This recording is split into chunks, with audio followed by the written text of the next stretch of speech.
Tribuners, harga bawang di Pasar Tual melonjak tembus Rp45.000 per kilogram. Harga bawang di Kota Tual terus merangkak naik mencapai Rp45.000 per kilogram. Kenaikan terjadi baik itu untuk bawang merah maupun bawang putih. Pantauan tribunbon.com di Pasar Tual Rabu 6 Desember 2023, bawang merah dijual Rp45.000 per kilogram.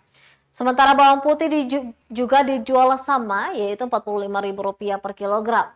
Salah satu pedagang, Fatima, mengaku hal tersebut terjadi lantaran pasokan bawang dari luar daerah berkurang, sedangkan produksi petani lokal menurun akibat cuaca panas yang berkepanjangan. Menurutnya, untuk harga normal bawang merah dan bawang putih biasanya dijual kisaran Rp30.000 hingga Rp35.000. Pembeli banyak yang kaget, sebutnya dengan kenaikan harga bawang merah. Imbasnya mereka yang biasanya membeli 1 kilogram, saat ini hanya mampu seperempat kilogram.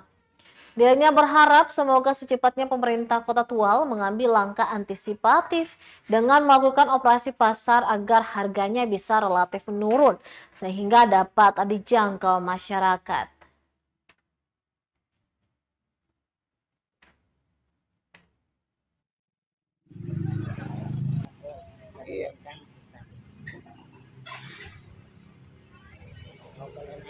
Download Tribun X sekarang, menghadirkan lokal menjadi Indonesia.